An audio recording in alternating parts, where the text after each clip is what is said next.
Once upon a time, in a busy countryside town, there lived a 31-year-old teacher named Clara. Clara was known by everyone as the most dedicated person at the school where she worked.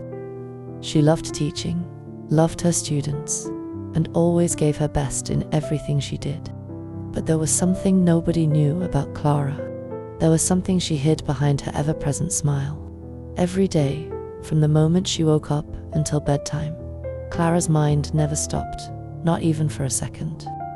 It was as if there was a radio playing in her head, always tuned to the wrong station. Negative thoughts came like furious waves. What if I can't teach well today? What if the students' parents complain about my work? What if I get fired? What if? These thoughts became more than simple worries. They became her worst enemies, attacking her at every moment.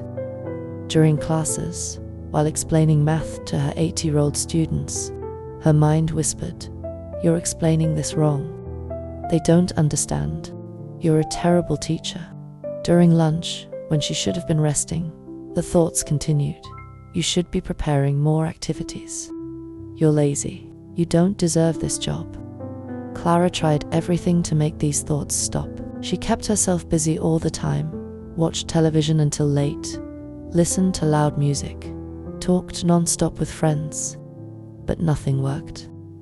The more she tried to escape, the stronger the thoughts became.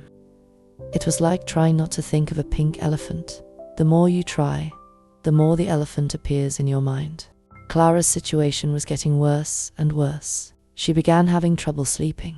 She would wake up in the middle of the night with her heart racing, thinking about problems that didn't even exist. Her co-workers began to notice something was different. Clara, who had always been cheerful and communicative, was becoming quiet and distant. One day, during the class break, Clara was sitting in the teacher's lounge with her head in her hands. The thoughts were particularly cruel that morning. "Did you see how the principal looked at you? She thinks you're incompetent. She's probably already planning to fire you. You'll lose your job, won't be able to pay the bills, will have to move back in with your parents." Mrs. Marta, an older teacher who had worked at the school for more than 30 years, approached and sat beside Clara. Mrs. Marta was respected by everyone. She had seen generations of teachers pass through the school, had faced every imaginable difficulty in education, and always maintained an impressive serenity. "Clara, my dear," said Mrs. Marta with a gentle voice, "may I ask you a question? How many thoughts do you think a person has per day?" Clara lifted her head, confused by the strange question. "I don't know, Mrs. Marta. Maybe a few hundred. About 70,000, Mrs. Marta replied calmly. "And do you know how many of these thoughts a regular person can control?" Clara shook her head. "Practically none. Our thoughts come and go like clouds in the sky. The difference lies in how we react to them." Mrs. Marta continued, "A few years ago, I went through the same situation as you. My thoughts became my worst enemies. I thought I was going crazy, until I discovered something that completely changed my life. Do you want to learn?" Clara nodded desperately. She was willing to try anything. Mrs. Marta smiled gently and said, "I'm going to give you a very simple exercise, but you need to promise you'll do it exactly as I say, without questioning." "Can you do that?" Clara agreed immediately. For the next 5 days, Mrs. Marta explained, every time a negative thought appears in your mind, I want you to do just one thing. Observe it as if you were a spectator watching a movie.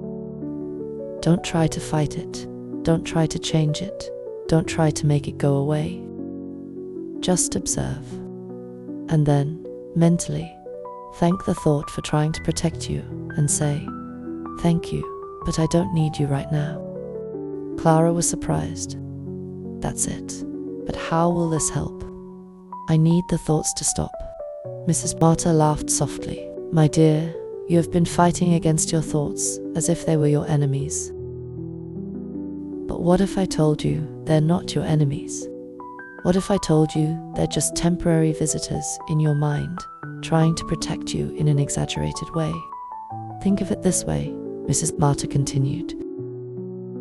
Your negative thoughts are like an oversensitive alarm system. They're trying to alert you about possible dangers, even when there's no real danger.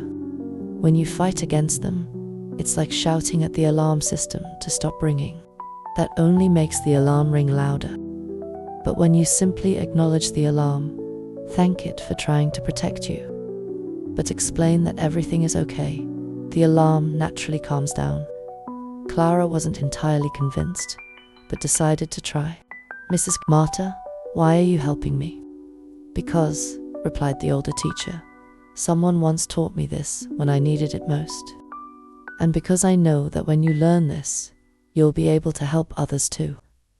Clara began practicing the next day.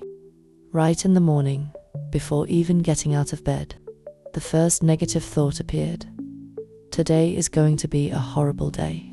You'll mess up everything. Instead of panicking as she always did, Clara remembered Mrs. Marta's words. She stopped, took a deep breath, and observed the thought as if she were watching a movie. It was strange. For the first time, Clara realized that the thought was just a thought. It wasn't real. It was just her mind creating a scenario that hadn't even happened. Thank you for trying to protect me, she said mentally, but I don't need you right now. To her surprise, the thought didn't disappear immediately, but it lost its strength. It was as if before it had been a terrifying monster, and now it was just a drawing of a monster on paper. During the first day, Clara had to do this exercise dozens of times. Some thoughts were more persistent than others, but she continued practicing, observing each thought as a neutral spectator, thanking and dismissing. On the second day, something interesting happened. Clara realized she was beginning to recognize the patterns of her thoughts. This is that thought about not being good enough. It always appears when I'm going to start something new. It was as if she were getting to know old acquaintances who always visited her mind. On the third day, Clara made an even more surprising discovery. They were voices of other people she had internalized over the years. She realized that many of her negative thoughts weren't really about her. The critical voice of a past teacher, her mother's excessive worries, fears she had absorbed from society. These thoughts aren't even mine, she realized with amazement. On the fourth day, something happened that changed everything. Clara was teaching when that familiar thought arose. You're explaining this badly. The students don't understand. But this time, instead of panicking, Clara simply observed the thought and continued explaining. Suddenly, one of her students, little 8-year-old Anna, raised her hand and said, "Teacher Clara, you explain math in a way I'll never forget. My mom said I've improved so much since you started teaching me." In that moment, Clara had a profound revelation. While her mind was creating terrible scenarios about her incompetence, reality was completely different. She was being an excellent teacher, was making a difference in her students' lives, but her negative thoughts were preventing her from realizing it. Clara understood something fundamental. Her thoughts were not the truth. They were just one of many voices in her mind, and she had the power to choose which voice to listen to. On the fifth day, Clara woke up, and something was different. The negative thoughts still appeared, but they no longer had the same power over her. It was as if she had developed a superpower, the ability to observe her own thoughts without being controlled by them. Clara returned to talk with Mrs. Marta at the end of the week. "Mrs. Marta, I can't believe the difference. The thoughts still appear, but they don't control me anymore. How is this possible?" Marta smiled with that same warm smile. "My dear, you discovered the secret that few people know. Your thoughts are not you. You are the person who observes the thoughts. When you realize this, your thoughts lose the power to control you. Think of it this way," Mrs. Marta continued. Your mind is like the sky, and your thoughts are like clouds that pass by. Some clouds are dark and threatening, others are beautiful and light, but the sky always remains the same, imperturbable. The clouds come and go, but the sky remains. You are the sky, Clara. Your thoughts are just passing clouds. Clara felt a deep peace hearing these words. For the first time in years, she felt truly free. Not free from negative thoughts. They still appeared from time to time, but free from the tyranny they exercised over her life. But Mrs. Marta, Clara asked, why doesn't anyone teach us this when we're children? Why do we need to suffer so much with our own thoughts? Mrs. Marta thought for a moment before answering. Maybe because most people never discovered this for themselves. They live their entire lives thinking they are their thoughts, without realizing they are much more than that. Clara, said Mrs. Marta, I want to tell you something that will surprise you. Do you know what's the difference between a person who suffers with negative thoughts and a person who lives in peace? Clara shook her head, curious. The difference isn't the amount of negative thoughts they have. Practically everyone has negative thoughts. The difference is that people in peace have learned not to automatically believe every thought they have. Our thoughts are like a poorly tuned radio, Mrs. Marta explained. Sometimes it plays beautiful music, sometimes it plays noise. But we are not the radio, and much less are we the music that's playing. We are the ones listening. And as the ones listening, we have the power to change the station, turn down the volume, or even turn off the radio when necessary. Clara felt as if a blindfold had fallen from her eyes. So, when a negative thought appears, I can simply choose not to believe it. Exactly, Mrs. Marta confirmed. You can observe it, acknowledge it, thank it for trying to protect you, but you don't need to make it your truth. And there's more, Mrs. Marta continued. When you stop fighting against your negative thoughts, you free up an enormous amount of mental energy. This energy you were spending fighting thoughts can be used for much more productive things, to create, to love, to grow, to be truly happy. Months passed since that conversation in the teacher's lounge. Clara had become a completely different person. Not because she stopped having negative thoughts, they still appeared from time to time, but because she had developed a completely new relationship with her own mind. She continued being the same dedicated teacher, but now taught with a peace and confidence that inspired not only her students, but everyone around her. Parents began praising not only the knowledge she transmitted, but the serenity and affection with which she treated the children. Clara also began sharing what she had learned. When she saw a co-worker struggling with their own thoughts, she approached with the same kindness Mrs. Marta had shown her. Can I teach you something that changed my life? She would ask. One day, a newly graduated young teacher sought Clara out in tears. Clara, I think I'm not cut out to be a teacher. My thoughts keep telling me I'm terrible, that I'll traumatize the children, that I should quit the profession. Clara smiled with understanding and affection. She knew exactly how the young teacher felt. Sit here with me, Clara said. I want to tell you a story about a teacher who thought her thoughts were her worst enemies.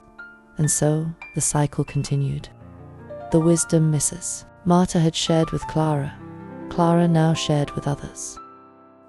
Because she had learned a fundamental truth, when we discover our true nature, that we are much more than our thoughts, we cannot help but share this freedom with the world. Clara's story teaches us something profound about human nature. All of us, at some point in life, become prisoners of our own thoughts. We believe we are every thought that passes through our mind, especially the negative ones. But Clara discovered something revolutionary. She was not her thoughts. She was the one observing the thoughts. This discovery freed Clara from years of unnecessary suffering. We don't need complicated techniques, years of therapy, or major changes in our life. We just need to remember a simple truth.